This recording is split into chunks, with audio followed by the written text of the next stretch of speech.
Racist manager rejects black applicant. Next day, goes pale when he reveals his true identity.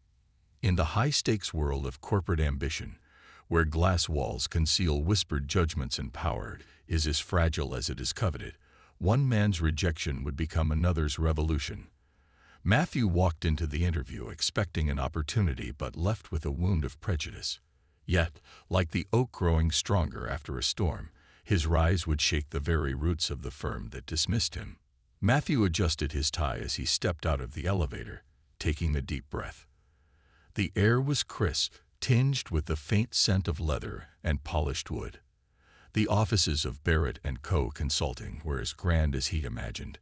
Towering glass walls, mahogany furniture, and bustling employees in tailored suits, it screamed success.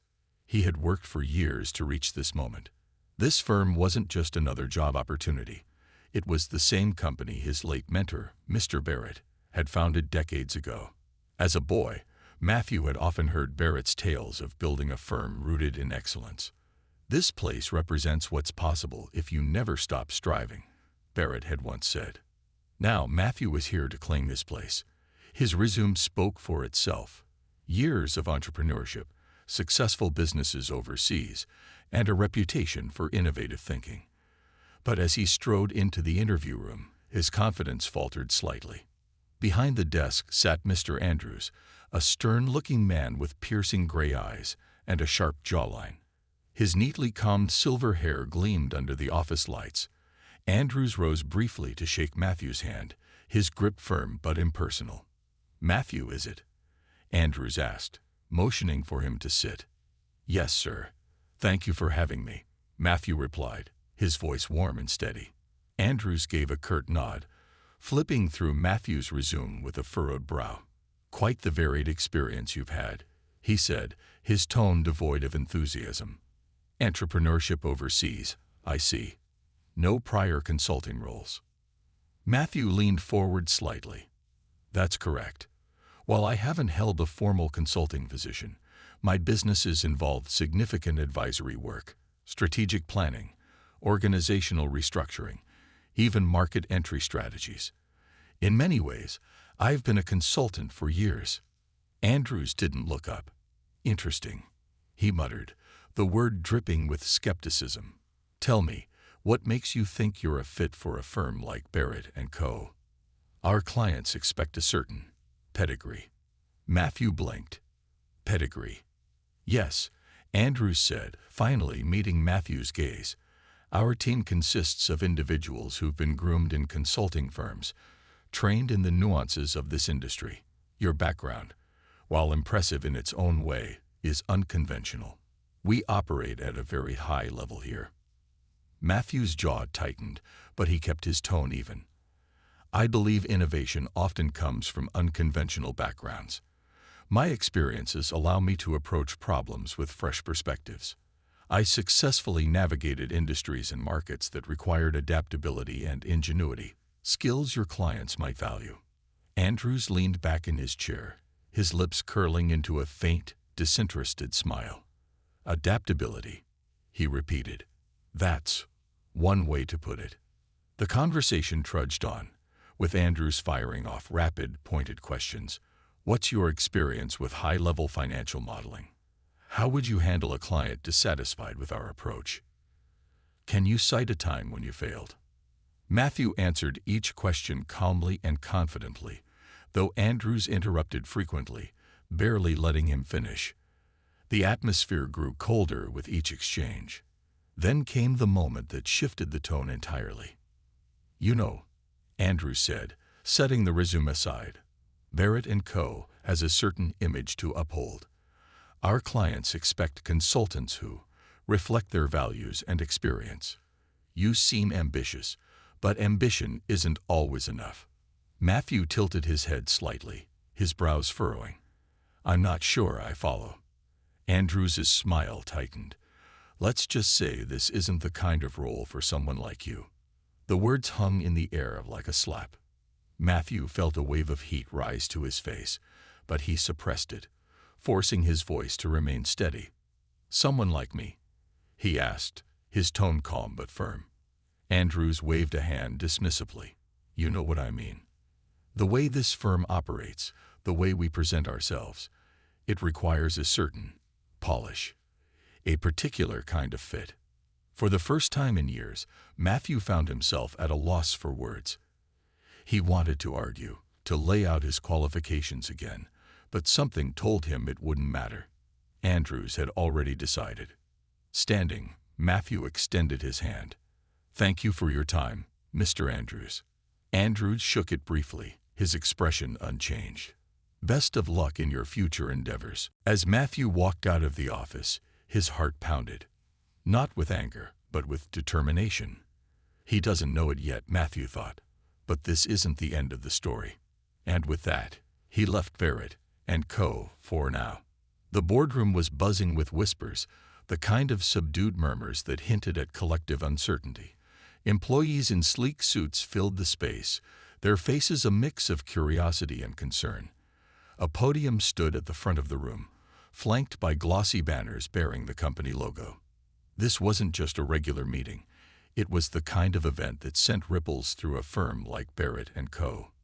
Mr. Andrews adjusted his tie, the faintest flicker of annoyance crossing his face. The announcement of a new owner had come suddenly, without warning.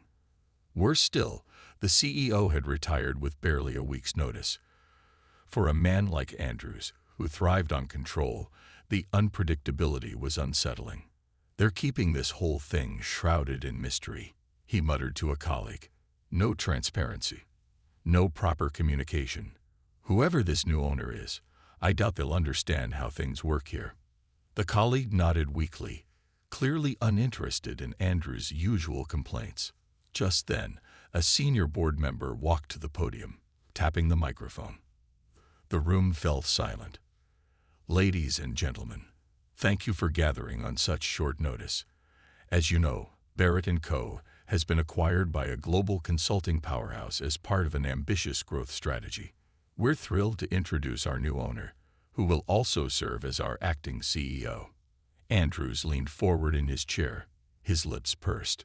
Whoever this was, he thought, they'd better not disrupt the status quo. The board member smiled warmly. Without further ado, please welcome the new leader of Barrett & Co., Mr. Matthew Cole. The name hit Andrews like a bolt of lightning.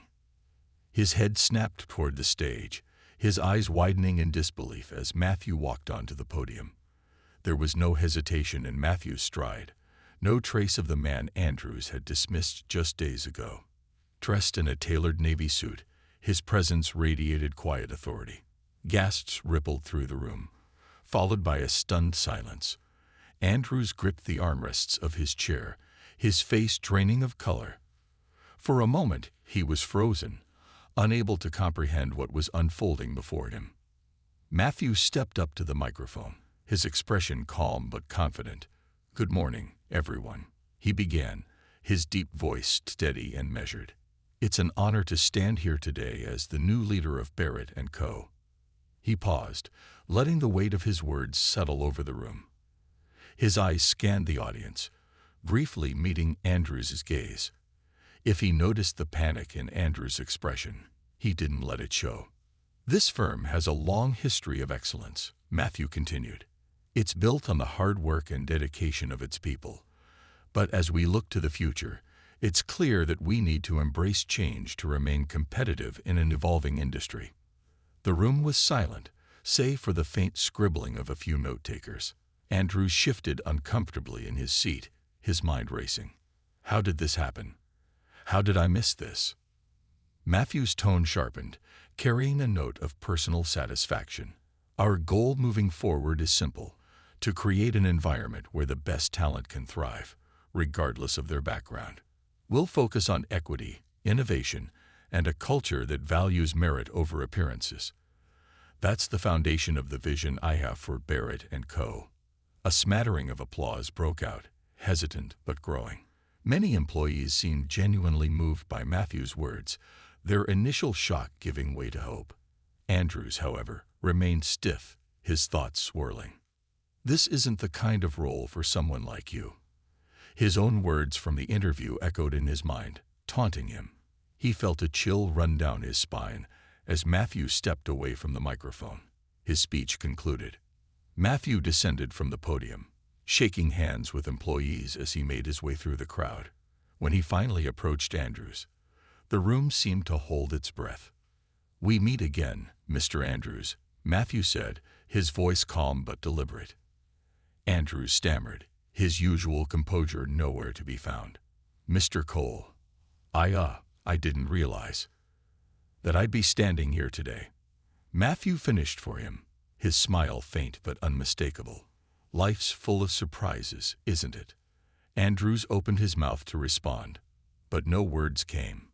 He could feel the eyes of his colleagues on him, the weight of judgment heavy in the air. Matthew leaned in slightly, his tone dropping just enough for Andrews to hear. "We'll discuss your future here soon. Enjoy the rest of the meeting."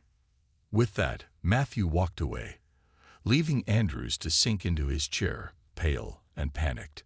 The man he had dismissed so carelessly now held his fate in the palm of his hand. The room buzzed once more, the energy electric.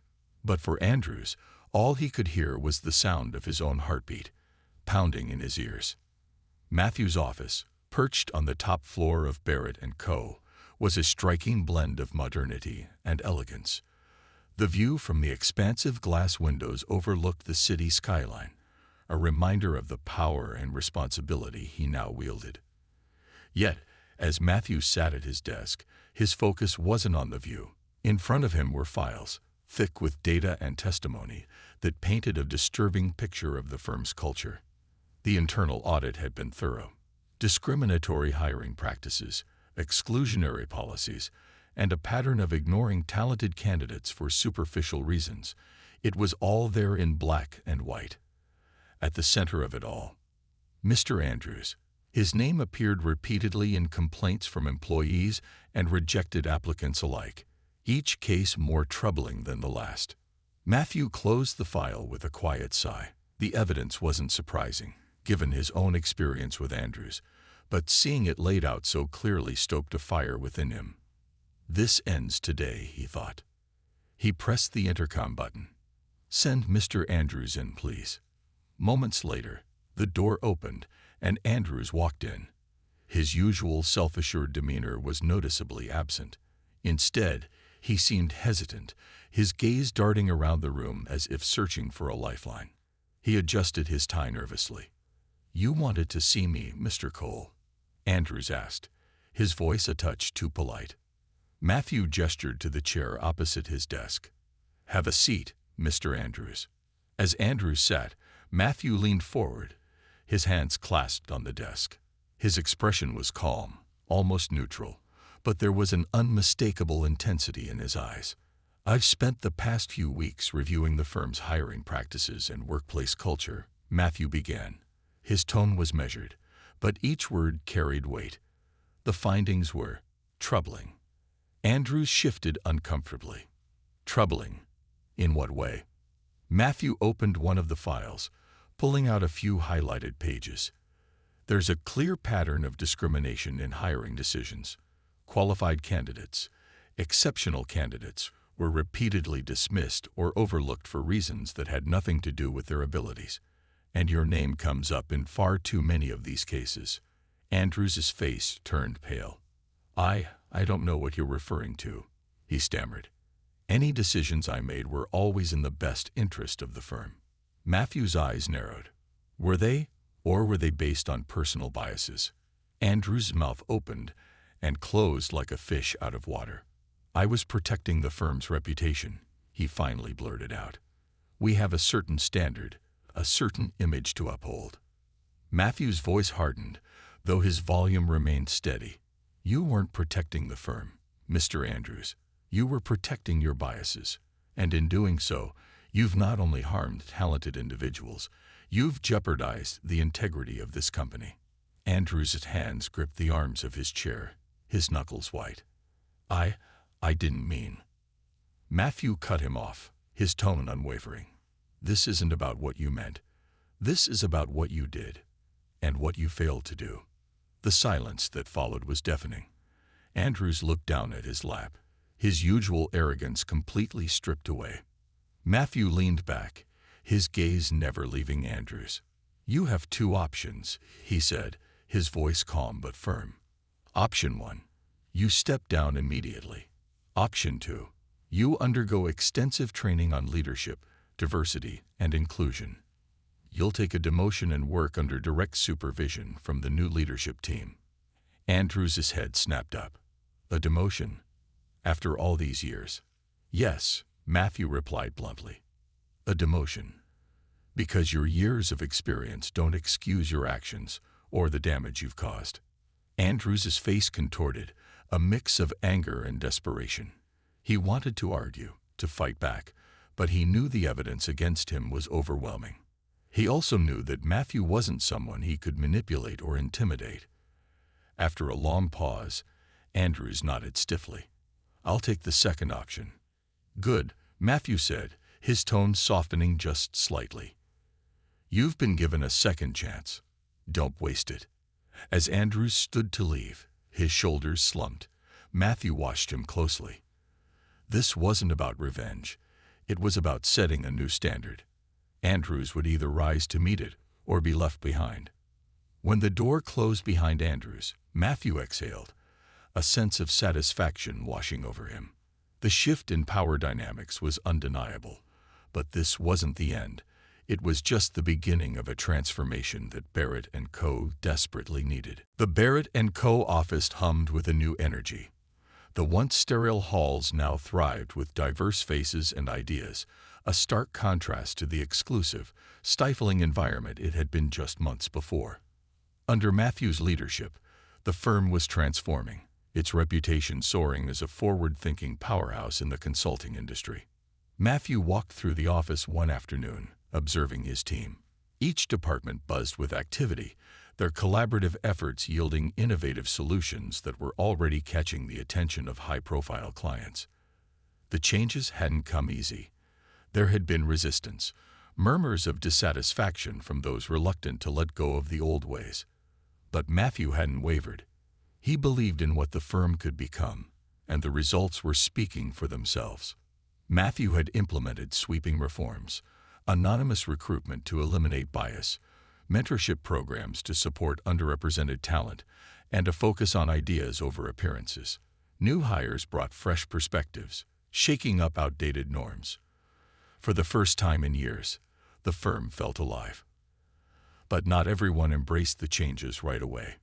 Andrews, once the firm's self-proclaimed gatekeeper, found himself struggling to adapt. His demotion had stripped him of authority, placing him under direct supervision. At first, he resisted every directive, his pride battling the realization that the old ways no longer held power. Months passed, and Andrews began to see the cracks in his previous mindset. Sitting in meetings, he watched as the very people he would have dismissed brought game-changing ideas to the table. The results were undeniable. Record-breaking profits, industry-wide recognition, and a revitalized morale among employees. It wasn't just about talent. It was about giving people the chance to show it. One evening, after a particularly successful pitch meeting, Andrews lingered in the boardroom. Matthew entered, reviewing documents on a tablet, but paused when he noticed Andrews. "You're still here," Matthew said, his tone neutral. Andrews hesitated, then stood, his face lined with something Matthew hadn't seen before: humility. "Mr. Cole," Andrews began, his voice quieter than usual, "I need to say something." Matthew raised a brow, but said nothing, waiting. "I've been wrong," Andrews admitted, the words coming slowly. "For years, I told myself I was protecting this firm, upholding its standards. But I wasn't. I was holding it back. I was holding people back." Matthew crossed his arms, his expression unreadable. Andrews pressed on. "I want to thank you for not giving up on me. You could have fired me. And maybe you should have. But instead, you showed me a different way. I'll never undo the harm I caused, but I'm committed to making it right." For a moment, there was silence. Then Matthew nodded, his voice calm. "Acknowledging the problem is the first step. The second is doing better. Keep proving that this firm is stronger when we work together." Andrews nodded, a faint smile of gratitude on his face. For the first time, Matthew believed it was genuine. Months later, Barrett & Co. hosted an industry gala to celebrate its achievements. The event was packed with leaders, clients, and rising stars in consulting. The firm's transformation was the talk of the night. Matthew stood by the bar, a glass of sparkling water in hand, when a young woman approached him. She was nervous, her hands gripping her clutch tightly. "Mr. Cole," she said, her voice wavering slightly. "Yes." Matthew turned, offering her a reassuring smile. "I just wanted to thank you," she said quickly. "Because of you, I finally feel like I have a shot here. I've read about what you've done with Barrett & Co., and it's inspiring. You've shown people like me that we belong." Matthew's chest swelled with quiet pride. "You don't just belong," he said. "You thrive. Keep pushing forward. You're the future of this industry." The woman's eyes shone with gratitude as she walked away, leaving Matthew to reflect on how far things had come. Thank you for watching and being part of our storytelling journey. If this story resonated with you, don't leave without subscribing. It keeps us inspired to bring you more powerful tales. Let us know in the comments where you're watching from. We love connecting with our audience worldwide. Together, let's share stories that uplift, inspire, and remind us of the power of resilience and change. See you in the next one.